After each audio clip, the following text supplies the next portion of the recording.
En mi opinión, el 15 de febrero de 2003 fue una de ellas. Aquel sábado, más de 3 millones de ciudadanos salieron a manifestarse por toda España, con un mensaje sencillo y rotundo: no a la guerra.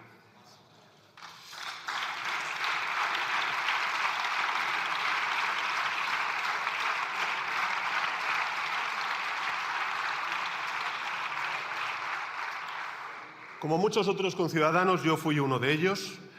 Viví a pie de calle el orgullo y el coraje de una sociedad, la sociedad española, que se negó a renunciar a sus principios solo para contentar a un presidente estadounidense, que se negó a secundar una mentira que solamente perseguía hacer más ricos a los ricos y más miserables a los ya pobres. Las encuestas de aquellos días eran muy claras, eran muy contundentes, señorías. Menos del 6% de los españoles y españolas querían que España se sumara al conflicto. Y el entonces presidente del Gobierno, José María Aznar, era perfectamente consciente de ello. Pero le dio igual. Nos arrastró a esa locura de todos modos porque quería sentirse importante, porque quería... Señores diputados, silencio. Porque quería sentirse importante, porque quería que el presidente de Estados Unidos entonces, George Bush, le invitara a un puro y pudiera poner los pies sobre la mesa. Una guerra a cambio de ego, la dignidad de todo un país a cambio de esa foto. Lo que vino después lo conocemos bien porque forma parte ya de la historia. El mayor desastre geopolítico del mundo desde la guerra de Vietnam.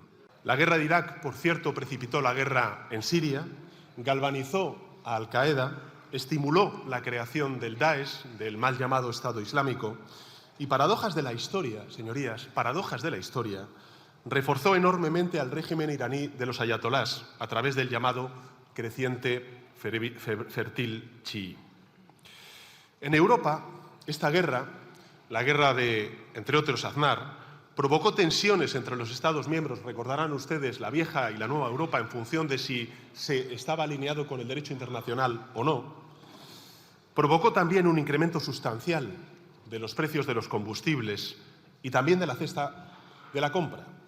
La crisis migratoria, hubo una sin precedentes en el Mediterráneo, con atentados yihadistas en París, en Londres, en Bruselas, en Barcelona y en Madrid. En ellos, señorías, murieron más de 150 compatriotas españoles. Es importante recordar, no olvidar, para no cometer los errores que se cometieron en el pasado. Y, desgraciadamente, la historia se repite. Pero esta vez no como farsa, sino como tragedia. Porque a Aznar le ha reemplazado el señor Feijóo y el señor Abascal, y a Bush le ha reemplazado Donald Trump. Y en lugar de Irak tenemos a Irán. Por cierto, Irán, señorías, es un país 2 veces más poblado que Irak y con un peso sobre la economía global 5 veces mayor. Un país que cuenta con más soldados regulares, señorías, que Alemania, que Francia y que Italia juntos. Esa es la fuerza militar que tiene Irán, con tecnologías muy avanzadas, como estamos viendo, capaces de destruir aviones en pleno vuelo, lanzar misiles balísticos a 4.000 kilómetros de distancia, controlar el estrecho de Hormuz pese a la presencia de flota americana. En definitiva, Irán es una potencia militar. Y lleva, por cierto, 40 años preparándose para una guerra como esta. Lo que quiero decirles con todo ello es que no estamos ante el mismo escenario que en la guerra ilegal de Irak. Estamos en algo mucho peor. ¿Qué consecuencias ha tenido este primer mes de guerra? Y yo creo que los datos son muy elocuentes, porque ya ha habido casi 2.000 muertos confirmados y probablemente haya 1.000 o miles sin confirmar, más de 4 millones de personas desplazadas en Irán y en Líbano, un primer ministro israelí, Netanyahu, envalentonado, cuyo objetivo es repetir en el Líbano la misma destrucción y el mismo sufrimiento que el cometido en Gaza, Una respuesta del régimen iraní, cruel e ilegal, a sus países vecinos, que por supuesto condenamos y rechazamos, porque una ilegalidad no puede responderse con otra ilegalidad.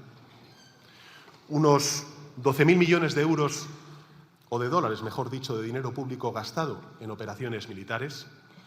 Una contracción severa del turismo, del comercio marítimo y del tráfico aéreo mundial. Un incremento drástico del precio de los hidrocarburos, de los fertilizantes, del helio, de las materias primas esenciales para el correcto funcionamiento de la economía mundial y también para la seguridad alimentaria de millones de personas. Y aquí en nuestro país el diésel y el gas han llegado a subir un 35 y un 95% respectivamente. ¿Qué han logrado los promotores de esta guerra ilegal?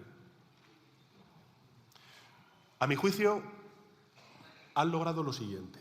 Primero, socavar la legalidad internacional, desestabilizar Oriente Medio, reavivar los conflictos en Irak y en Líbano, enterrar Gaza bajo los escombros, pero no en esta ocasión bajo los escombros del hormigón, sino del olvido y de la indiferencia. Llevar la inseguridad a países del Golfo que eran países hasta hace poco menos de un mes seguros. Y en Irán, en Teherán, cambiar a un Jamenei por otro Jamenei aún peor, porque Mojtaba es un líder igual de dictatorial y aún más sanguinario que su padre. Y además, a diferencia de este, sí es partidario de que Irán desarrolle armas nucleares. Resumiendo en pocas palabras, esto es un desastre absoluto, absoluto. Eso es lo que han logrado los promotores de esta guerra hasta la fecha. Como saben, hemos denegado a Estados Unidos el uso de la base de Rota y de Morón para esta guerra ilegal. Todos los planes de vuelo que contemplaban acciones relacionadas con la operación en Irán han sido rechazados, todos, incluidos los de los aviones de repostaje. No ha sido fácil, pero creo que lo hemos hecho porque así lo permite, entre otras cosas, el acuerdo bilateral que gestiona estas bases y porque somos un país soberano que no quiere participar en guerras ilegales. Que solamente lo sabe una persona. Es posible que la presión diplomática y financiera surta efecto y precipite un cese de las hostilidades. Es posible. Pero también es posible que la escalada continúe, que el estrecho de Hormuz siga cerrado, que haya un despliegue de tropas como hemos visto en el día de hoy y enfrentamientos sobre el terreno. La guerra se prolongue un día, meses, años. Puede que este desastre de Irán pase pronto o puede que la pesadilla de Irak se repita, pero en esta ocasión multiplicado por N. Y que el mundo, Europa y por tanto España, suframos las consecuencias económicas, el drama humanitario, la crisis de seguridad, incluso mayor de la que se sufrió en el año 2003 con la guerra de Irak. Evidentemente, lo que le puedo... Más que las sedes de Naciones Unidas o los submarinos de la OTAN, lo más importante es ser coherente y consistente en la defensa del orden internacional y del derecho internacional. Porque lo que no podemos hacer es condenar la invasión de Ucrania, como hace la mayoría de la ciudadanía española y también el Gobierno de España y la mayoría de estos grupos parlamentarios, y aplaudir los ataques de Irán. No podemos exigir que se respete la integridad territorial de Groenlandia y callar cuando esta integridad territorial es atropellada en Gaza o en el Líbano.